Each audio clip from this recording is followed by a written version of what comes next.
Bonjour et bienvenue dans cette vidéo dans laquelle je vais vous présenter la stratégie que j'ai mise en place pour protéger mon portefeuille contre les baisses des marchés financiers. Alors juste avant de commencer, si ce n'est pas déjà fait, je vous invite à cliquer sur le bouton s'abonner sous la vidéo, ça vous permettra d'être informé de la sortie des prochains épisodes. Si vous avez suivi l'actualité financière, vous avez vu qu'en février 2020, les marchés actions ont fortement baissé. Donc on attribuerait cette baisse des marchés à la crise sanitaire du coronavirus. Voilà, moi je ne suis pas persuadé que la baisse des marchés actions vienne seulement de ce phénomène-là. Mais bon, peu importe, on sait que pendant notre carrière d'investisseur, on va être confronté à des baisses importantes des marchés actions. Du coup, il faut être prêt pour ces moments-là. Donc moi, je vais vous présenter concrètement ce que j'ai mis en place et ce qui a permis de protéger mon portefeuille là en ce moment et également dans le passé. Le graphique que vous voyez à l'écran vous présente la courbe du S&P 500 donc du 18 février 2020 jusqu'à l'ouverture des marchés boursiers le 26 février 2020. Voilà. Donc le S&P 500, voilà, pour rappel, c'est un indice qui est créé par l'agence de notation financière Standard Poor's et qui regroupe 500 très grosses sociétés américaines. Donc voilà, ces 500 sociétés-là, représentent 80% de la capitalisation boursière américaine. Donc on voit qu'entre le 19 février 2020 et le 26 février 2020, cet indice-là, donc il y a un indice de référence, on va dire, cet indice-là a perdu 8,06%. Voilà, en seulement quelques jours. Donc c'est une baisse très importante. Donc voilà, moi mon portefeuille a subi beaucoup moins de baisses. D'une part parce que je n'ai pas acheté l'indice dans sa totalité. Je sélectionne que les actions qui sont selon moi les plus performantes. Et également et surtout parce que j'ai mis en place une couverture qui me protège en cas de baisse importante des marchés financiers.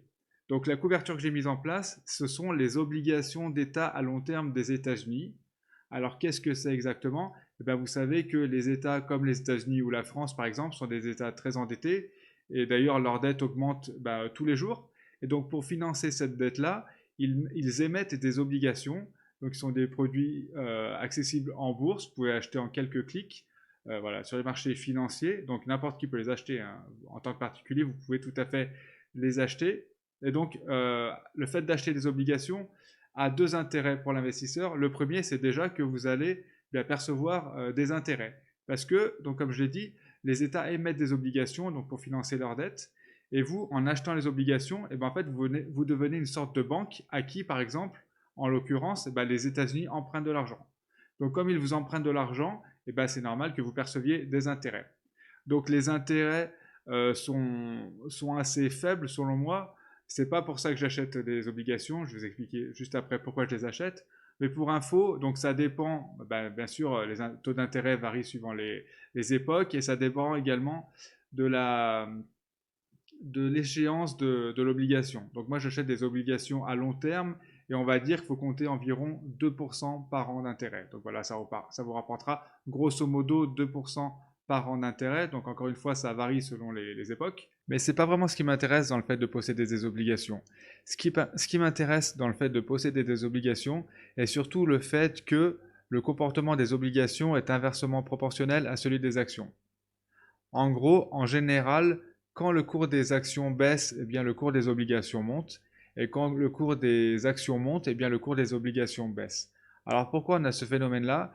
Il faut savoir que les obligations sont considérées comme une valeur refuge. Et donc, quand on a une forte baisse des marchés actions, comme on a eu là, ce que vous voyez à l'écran, ou comme on a eu par le passé, par exemple en 2008, les investisseurs vont se retirer de ces marchés-là. Donc, les actions sont des marchés très rentables, ce sont même les marchés les plus rentables. Donc, les investisseurs, en cas de période de crise, ils vont se retirer de ces marchés-là et ils vont investir dans des marchés donc, qui sont certes moins rentables, comme les obligations, mais qui sont plus sûrs, en attendant que, entre guillemets, la tempête passe. Et voilà pourquoi, quand le cours des actions baisse, donc quand le cours des actions baisse, voilà pourquoi le cours des obligations monte, parce que les investisseurs se retirent des marchés actions et ils vont sur le marché des obligations. Et en fait, la seule chose qui fait bouger le cours d'un actif financier, c'est la loi de l'offre et la demande. Et donc dans ces moments-là, quand beaucoup d'investisseurs veulent acheter des obligations, il y a plus d'acheteurs que de vendeurs. Et donc mécaniquement, ça fait monter le cours des obligations. Donc voilà la seule raison qui fait bouger le cours d'un actif financier, c'est la loi de l'offre et de la demande.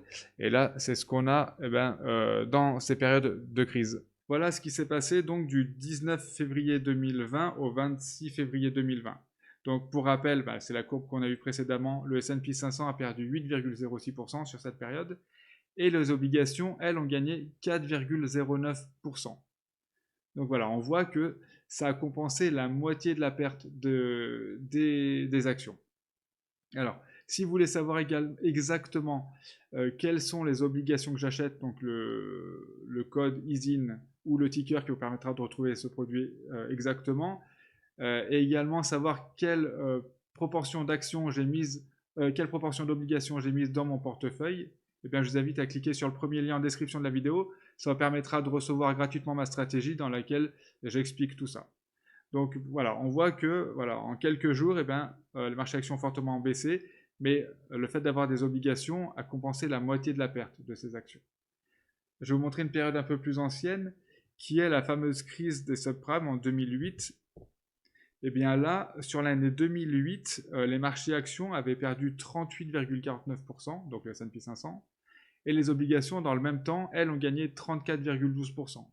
Donc là, on voit que ça a été encore une meilleure couverture, c'est-à-dire que en ayant investi la moitié de son capital sur le S&P 500 et la moitié sur les obligations, on aurait perdu seulement entre guillemets 4%, comparé aux 38% qu'on aurait perdu si on était investi en permanence et seulement sur les actions. Donc voilà, encore une fois, moi j'ai une stratégie un peu plus évoluée dans laquelle je n'achète pas tout l'indice S&P 500. J'ai quelques critères qui me permettent de sélectionner seulement quelques actions du S&P 500. C'est ce qui permet d'avoir une meilleure performance que l'indice global. Mais voilà déjà, en ayant une stratégie basique, répartie équitablement sur les deux, ce que ça nous permet d'éviter comme perte. Donc voilà, ce n'est pas une stratégie miracle, puisqu'on voit qu'en cas de baisse des marchés actions, les obligations montent. Mais et bien sûr, l'inverse est également vrai. On voit que là, sur la deuxième partie du graphique, donc là, à partir de 2009, donc voilà, la première partie du graphique, c'était 2008, la baisse des marchés actions en rouge, ici. Et à partir de 2009, les marchés actions sont remontés. Et sans surprise, les obligations, elles, ont baissé. Voilà. Mais malgré tout, ça reste une bonne stratégie. Et je vais vous expliquer pourquoi. Regardez le graphique suivant. Là, c'est l'année 2013. Donc, si vous vous souvenez, ça a été une très bonne année pour les marchés financiers. Le S&P 500 a gagné 29,6%. Mais les obligations, elles, ont perdu que, entre guillemets, 13,56%. On voit que, effectivement, avoir des obligations en 2009 nous a coûté de l'argent. Mais moi, comme je dis souvent, je vois les obligations comme une assurance. C'est-à-dire que, par exemple, si vous avez une voiture, là, c'est la loi qui vous oblige à avoir une assurance. Mais quand vous avez un accident, l'assurance vous permet d'économiser beaucoup plus que ce qu'elle vous coûte les années où vous n'avez pas d'accident. Et là, pour faire une analogie, là, on pourrait dire que 2013 est une année où on n'a pas eu d'accident, puisque les marchés actions, donc c'est sur lesquels on espère gagner de l'argent, bien sûr, eux, se sont très bien portés. Donc avoir les obligations nous a coûté de l'argent, mais ça nous a fait perdre moins d'argent en 2013 que ce que ça nous a économisé comme perte en 2008. Voilà, je vous remets 2008 pour rappel, c'est ici. Donc voilà, pour rappel, voilà.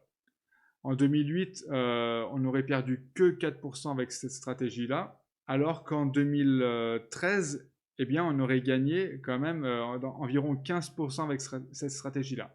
Donc je répète une nouvelle fois, le fait d'avoir des obligations, selon moi, est une bonne stratégie, puisque cette couverture, cette assurance nous coûte moins cher lorsque les marchés se portent bien que ce qu'elle nous permet d'économiser en cas de baisse forte des marchés financiers, comme on a eu par exemple en 2008 ou là en février 2020. Et pour illustrer le coût que représentent les obligations par rapport aux avantages que ça apporte selon moi dans mon portefeuille, je vais vous présenter les graphiques suivants. Donc là, le graphique que vous voyez va de 2003 à début 2020 et il représente l'indice S&P 500, donc l'indice majeur américain. Et on voit que sur cette période-là, l'indice a gagné en moyenne 9,33% par an.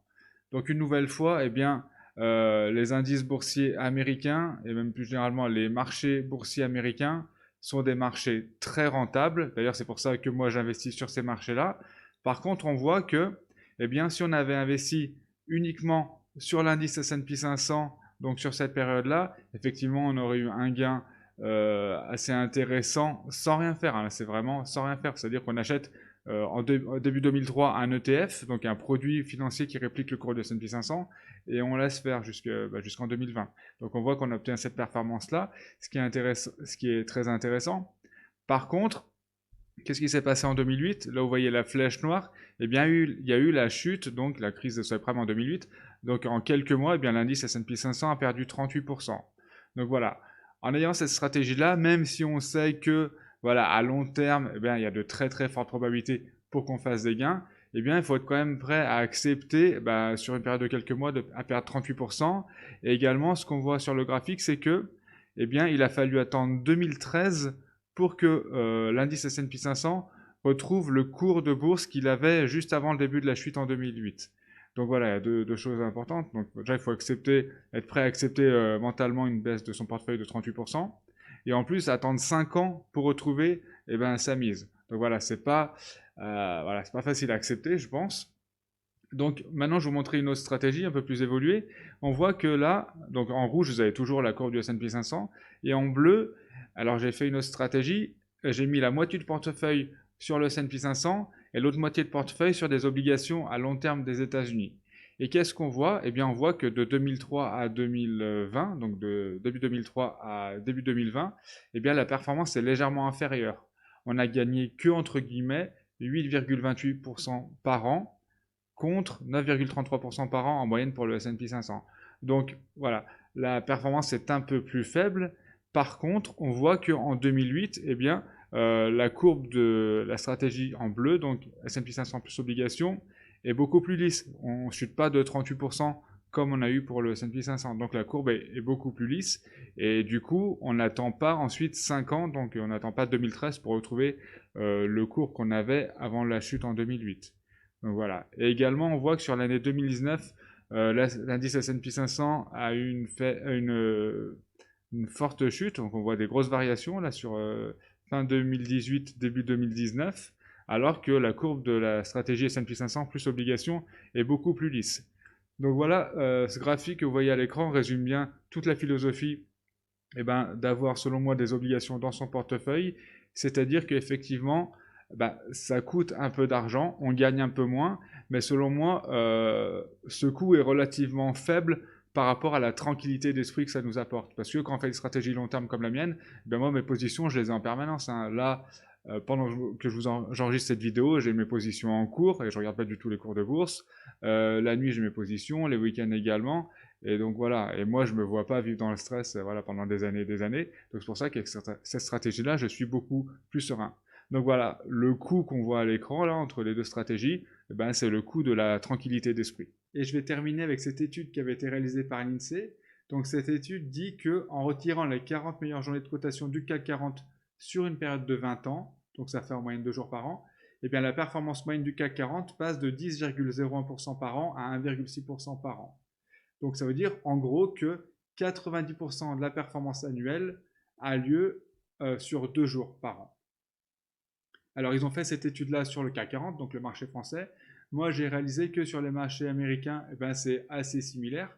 Donc pourquoi je vous montre cette étude-là?